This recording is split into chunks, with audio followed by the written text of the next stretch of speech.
Hi everyone, welcome to Scrap Saturdays. It's Monica here, and I hope that you're all doing really well. I have like 10 layouts to go before my album is totally completed, and it's exciting. I'm so proud of myself. I can't believe I did it because I have not completed an album in a long time. I do have completed 8.5 by 11 albums, but they're the random type photos, right? So they're a mismatch of kits. They're a mismatch of photos, just all kinds of events that happen throughout the whole year. Nothing really, significant. But we all have these projects, right, where we aim to do an album from a certain event, or usually it's a vacation album or a trip that you've taken to. So I did not complete my last album with my husband when we went to Cuba on our own for our anniversary. I think it's because I started it as a 12 by 12, and that was really where my transition to 8.5 by 11 kind of started. And so I just fell in love with 8.5 by 11. It just inspired me. And I don't know, I haven't gone back to that album yet, and maybe I will this winter time. And I hope I don't let too much time go by, because once too much time lapses through, I've never gone back to truthfully finish a project. So it's all or nothing, right? You got to go full steam ahead. And so I hope that all of you have been thoroughly inspired by just watching me complete my album, complete my layouts. And I know not all of them were amazing. And I know some of them, literally like a couple of videos ago, I had like 2 embossing swirls and a couple of stickers and it was done. But you know what? That's the whole point. It doesn't always have to be, a big, huge, job of stickers and layers and layers. Sometimes a photo and one sticker is enough. And I have been watching a lot of Smashbook videos. I have been watching a lot of, the new trend out there with doing your faux bonichis and your, is that how you say it? Yeah. The journaling stuff that everyone's doing, which I love. It's such a personal thing, and I think you're so brave to share that kind of stuff with us here on YouTube, and I'm very grateful for that, because it's just so much fun to watch what people write down. I do have many journals. I love collecting journals. I think I hoard journals. I'm not even embarrassed to tell you that. Like, I really like buying journals. I've always had a journal. I think I've had a journal since I was maybe 12, 13, that time frame. And I love to write things down. I love to make lists. I love to jot down goals. And I love to speak to myself in a book. And I know that sounds absolutely crazy, but it's true. I don't think I have friends or a friend that I can speak to like I can speak to my journal. And I know that is such a personal statement to make out loud on YouTube, but it is the truth.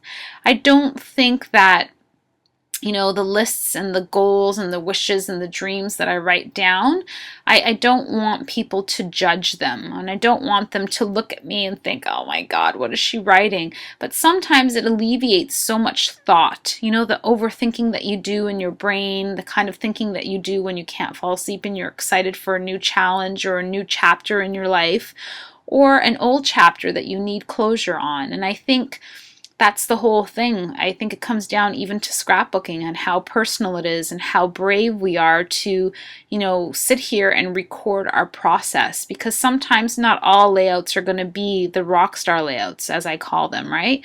Not all layouts are going to go fully planned to the perfection that people think that they are, right? In the end, yeah, they look amazing, but sometimes the road to the end wasn't that great. It wasn't that much fun, or it was a little bit challenging, or we had to walk away.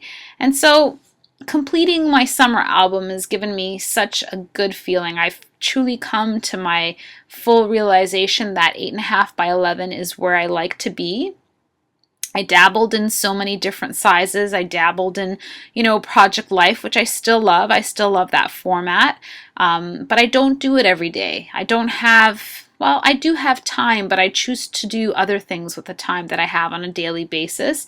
And some of the time right now, I've slowly gotten back into exercising and changing what my daily routine is.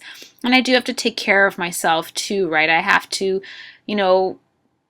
do a little bit of pie charting and where do I want, my time to be best used. But 8.5 by 11 really comes together so quickly for me mentally, and it's just so pleasing to me, and I'm so proud.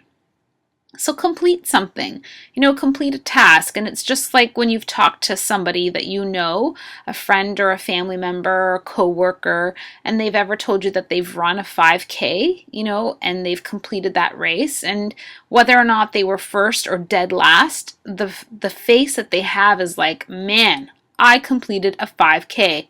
Woohoo! They're just, they're ecstatic. They're so proud. And it's that completion feeling. It's the feeling of, I was given a task, I wanted to do this, and I did it. And it didn't matter whether they, looked the best or they did it the best or they were the fastest or they had the trendiest running clothes. No, the point was they did it, and that was it.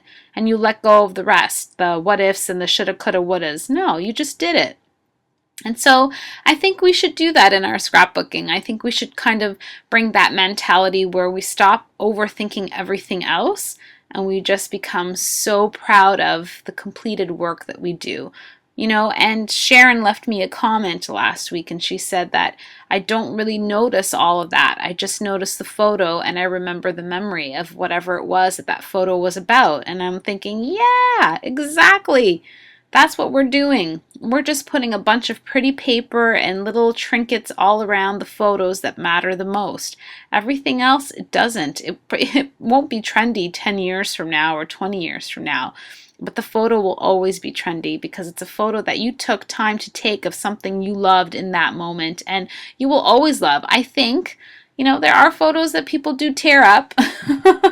There are moments in our lives that we want to forget after, tragedy happens. But not so much, I think. There are, bittersweetness has its place too.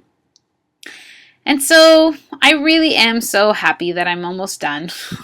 I'm kind of happy to move on to new pieces of paper and new projects too, but I'm glad that I'm not carrying the burden of not finishing like I did with my other albums. So I don't recommend that. Try to complete as much as you can. And so I didn't talk about anything about my layout, but it's pretty self-explanatory. I'm using the same things. Everything is from the Summer Vibes collection, including these stickers that I'm sticking down. And the rest of everything that I used was really still leftovers from both my summer hip kit and my Scraptastic kit. And again, I'm still sticking with both kits for now. I really like them. I don't have a preference over one or the other.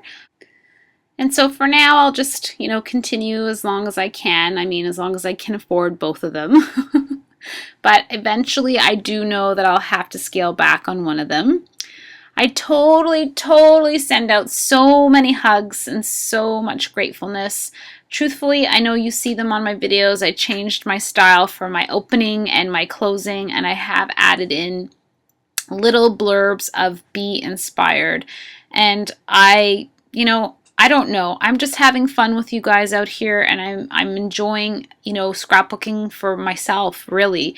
And if the least I can do is send you guys, bit of inspiration and keep you inspired to do something that I am so totally in love with. I love scrapbooking, and I just want you to feel that same passion and have the same fun that I'm having. And so thank you kindly for all my subscribers, for liking, for leaving me awesome comments that I have so much fun reading. And I'm humbled by all of it. I thank you so much. Be inspired. Just get one photo, get a piece of paper that you love, and just have a blast. Don't overthink it, and just have fun. Great big hug, guys. Thank you so much. Take care, and I'll see you soon.